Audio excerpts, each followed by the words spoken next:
Hey, good morning, everybody. It's Hammer. Today is Monday, February 5th, 2024. I, of course, am Hammer with the Originator Success. Anyway, it is your daily mortgage rate update. Remember, you can join me live each and every day, 9:30 a.m. Eastern Time. If you're watching on the replay, don't forget to give me a hashtag replay in the comments. Don't forget to smash that like button, tag an hello friend, share us in a group. If you're on Facebook, if you're on YouTube, subscribe, give us a thumbs up, that kind of a thing. We do this every day. 9:30 a.m. Also, remember, you can sign up for our free email lock advice to your inbox each and every weekday morning. This is for mortgage originators.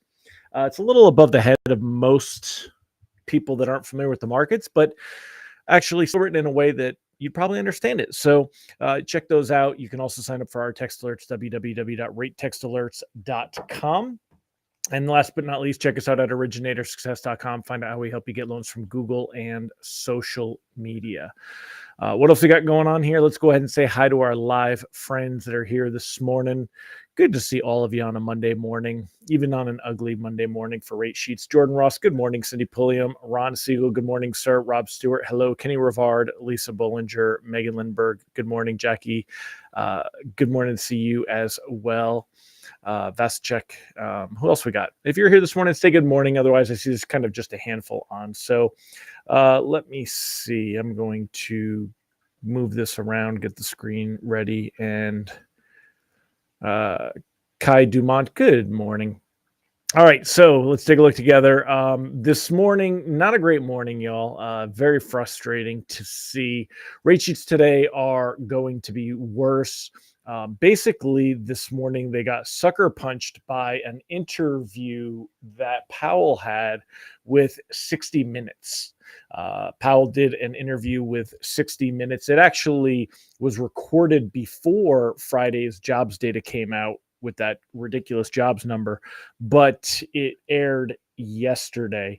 And in this interview, he stressed that the Fed is unlikely to want to make any rate cuts anytime soon. So, of course, that's going to pressure mortgage rates higher. We know that mortgage rates have been very, very influenced by the timing of the Fed.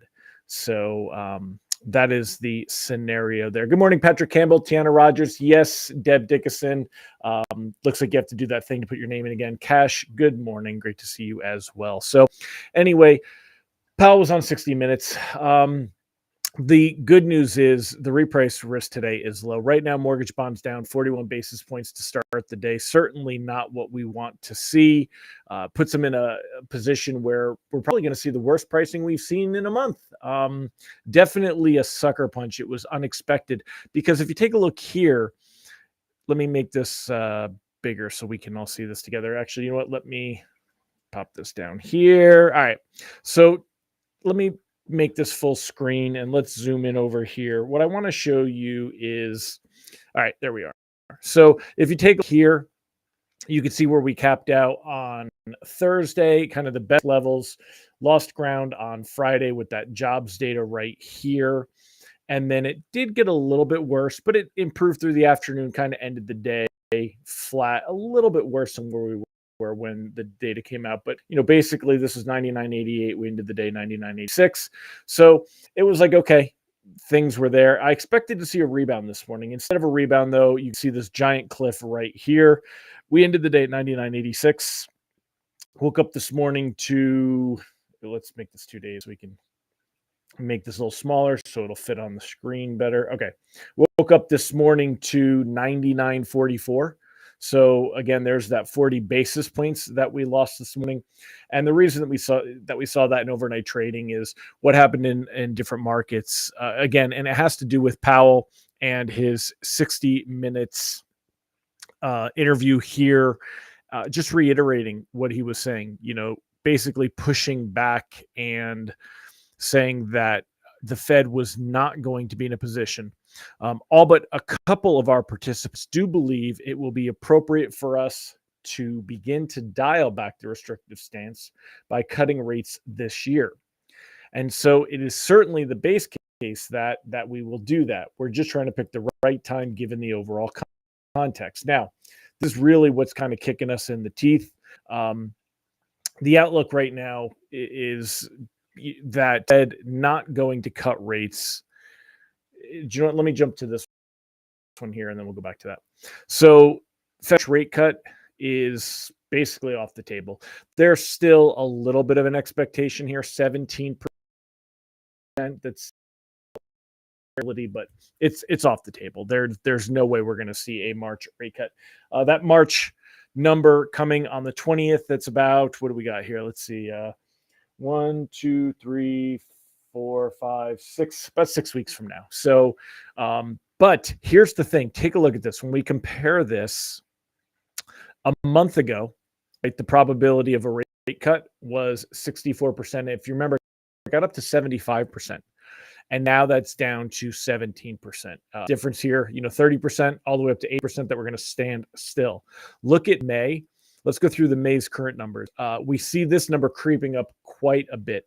There's about a 1 in 3 probability the Fed will keep rates unchanged in May, according to markets. That's what markets are betting on. What we need to see in order to see mortgage rates improve, we need to see markets expecting the Fed is going to need to cut rates and stimulate the economy before it goes too far the other direction and slows down too much. Now, when we take a look, the expectation, look at this. Back a month ago, the expectation was 5% that the Fed would have rates at 5.25, which is where they're at right now, that the Fed would leave rates unchanged by this May meeting. It was down to 5% just a month ago. Now, a week ago, it was only barely 10%. Look at that jump in the last week. We went 10% to 30, 35. That's a big jump. If we don't see this come back down, we're not going to see rates improve. So I am really caught off guard by this one, but that seems to happen more often than not these days as far as just odd swings in momentum. Our only chance of really seeing this improve is going to be next week on the 13th when the CPI data comes out. This week, there's really nothing as far as economic data. If we take a look here at the calendar, let's go ahead and flip through. I mean, I'll do the monthly view. Maybe it's a little bit, nope, it looks, because I have the screen. You know what? Let me make the screen full screen so you guys can see better. There you go. Okay. So taking a look this week, I mean, today we've got some non-manufacturing data at 10 a.m., which could give a little bit of a boost this morning. We've got some treasury auctions this afternoon, which could see things get worse, possibly improve a little bit, but there's no economic data this week to really give us anything to hang our hat on that the market is slowing down, that the economy is slowing down, and that the Fed needs to consider cutting rates. There's just nothing here. So what that does is it basically pushes us off till next week, when we will be looking at that CPI inflation data. So this week, we do have lots of Fed speakers. Let's take a look at Mortgage News Daily. Let me make this a little smaller. There you go. So looking at Mortgage News Daily and their economic calendar, which is very robust, we can see together. Let me turn this back on. Okay. We can see here this week, today, we've got Fed Bostic speaking. Then we got Mester tomorrow. Then we've got Bowman and Kugler, Barkin. So there's Fed speakers all week, and they're going to be reiterating that same thing. They're going to be beating that drum about how they don't want to cut rates too soon. They want to see if the job is, how far along we are on this. Let's see. I think there's no simple, easy, obvious path. Powell said, we think the economy is in a good place. We think inflation is coming down. We just want to gain a little more confidence that it's coming down in a sustainable way, right? And they don't feel like they have to rush it. We feel like we can approach the question of when to begin to reduce interest rates carefully. Because of this, the reason that they feel this way is because all the economic data is coming in strong. The labor market data, I mean, we got JOLTS last week. More jobs open than expected, right? We had the ridiculously strong labor market reading on Friday. And I said, okay, well, the damage is done. We should see a rebound. And then this morning we wake up and get kicked in the groin. Again, a lot of that has to do with overnight trading, weekend trading of the markets, the 60-minute interview. Ron thinks differently. Let's talk a little bit more about it. Ron says, They have to cut in May. They say they'll cut 3 to 4 times. Well, they said 3 on their dot plot, right? If they skip May, they'll appear to be political. That's good feedback, Ron. And I'm sure that, just like you're putting that thought into it, a lot of traders are probably doing the same thing. So that's kind of the hope that we would have here. So in the meantime, I'll flash it up on the screen one more time. So rate sheets today will continue to be worse this morning as we're pretty much getting sucker punched by Powell in a 60-minute interview. Reprice risk today is low. Bonds are showing signs of stabilizing on Friday. But now they're testing technical resistance. We can go ahead and I could show you the pretty lines that we put across this. We can look at the 5.5. The 6.0 coupon not down nearly as much, by the way. So the reason we're looking at the 5.5, oh, you guys aren't seeing my screen. Let me flash this up. Okay. The reason that we're watching the 5.5 versus 6.0 is trading volume. But the 6 is, more than reasonable to be watching right now as well. And I may actually switch to that soon. It's above par. The 5.5 is all the way down to 99? Is it 98 yet? There it is, 99.47. So it's actually not that far down anyway. But taking a look here at the 6, we're at that same thing. So watch, I'll take a screenshot and show you guys what I'm talking about here. When we look at the technicals on this, we would be drawing a line right about like this, and we're going to put that line right about there. And you could see right here, we're like right line now. And that's basically, we're looking to get a bounce. We're looking to see a bounce from here and see that pop up like this, right? We want to see a bounce from that point and see it bounce back higher.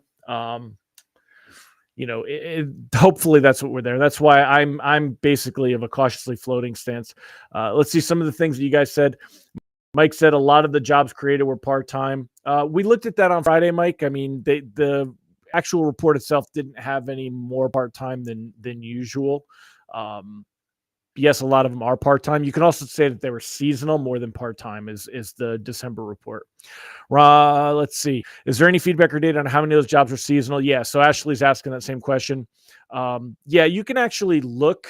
If you look at the BLS jobs release, you can actually look at the data that was released. Here, hold on. Let's go to jobs release. Not the dates, but the actual. Here we go. So you're going to see here, and they changed the way they come up with some of this stuff and the way that they adjust is the seasonal adjustments. But when you look here, the participation rate, as far as let's see, Control F part time. The number of people employed part-time for 4.4 million changed little. These individuals would have preferred full-time employment were working part-time because their hours had been reduced or they weren't able to find full-time jobs. So that's that's what you're seeing there. And the part-time numbers and all the different things there. Like they said, it wasn't really that much. And we could go through the actual charts and look on that information, but everything's basically summarized right here. The big thing is the estimates. These are they changed the way they do some of the actual estimates, and that had changed some of it. So that was some there. Nathan said, replying, how many of those are second or third jobs? Yeah, and that's what they're saying here. That they think that they are. Is the Fed ignoring that part of the data, or any comments on that? Not really. Remember the overall jobs data is strong. Jobless claims, even when they get worse for 1 week, they're still strong. JOLTS was strong. So, picking on some part-time jobs, unemployment improved. And the biggest indicators, people are out spending money. Ron said the raw job figure showed there were actually 2.635 million jobs lost in January, seasonally adjusted at higher by 2.988, which resulted in a gain of 353,000. Yeah, so, but they all swear the numbers aren't manipulated. Ron said January is always fake data. So, but I wasn't expecting to see that fake or to see that much of a move. But again, I think we will still continue to see things improve, by the way, today. Right now, the 5.5 coupon at minus 38 bips, the 6.0 minus 20. Both improving from the worst levels of where we were at. We've seen some technical reasons we should see some bounce back. So again, my advice is to go ahead and cautiously float, see what's happening today, see where we go. We want to see if it's likely we get a rebound or if this is our new normal until the CPI data next week. Again, there's just not a lot. This week's not going to be a strong week. We only want to consider locking if we think it's going to get worse. I did not expect to wake up Monday to worse numbers. I thought we'd start to either be flat or get some kind of an improvement. I didn't expect to see this. I blame a lot of it on that interview to be there. Randy said, is the Fed still looking for pain in the jobs market? Yeah, they are. They're basically looking for signs that they're not going to get a bounce in inflation. Because here's the thing. If the job market is strong, if people are out spending, there's a lot of risk that the inflation improvement that we've seen will reverse and that inflation will start to go up again. So it's all there. And Ashley definitely, Ashley and Ron hitting those things on the head as well. Randy just said about, is the Fed still looking for pain in the jobs market? And Ashley said she feels it's an overreaction on some inflated data, not making any sense. And the market hasn't made any sense of late anyway. Exactly. So what we do know, though, and one thing that you can take to the bank on this is it's all going to have to do with the expectation of what's going to happen, in that May cut. So March is off the table. Rates not really going to adjust based on this number anymore. But if we see improvement where the expectation of a rate cut in May goes up, then mortgage rates will improve a little bit. If we see it continue to worsen, and if this column goes up, we're going to see rates creep a little bit higher. They're not going up to where they were last October, but they're going to get worse. So that's where we're at, my friends. All right. I will catch you guys tomorrow. Make it a fantastic Monday. Get back to work. Enjoy the week. And I'll see you tomorrow. Bye-bye, everybody.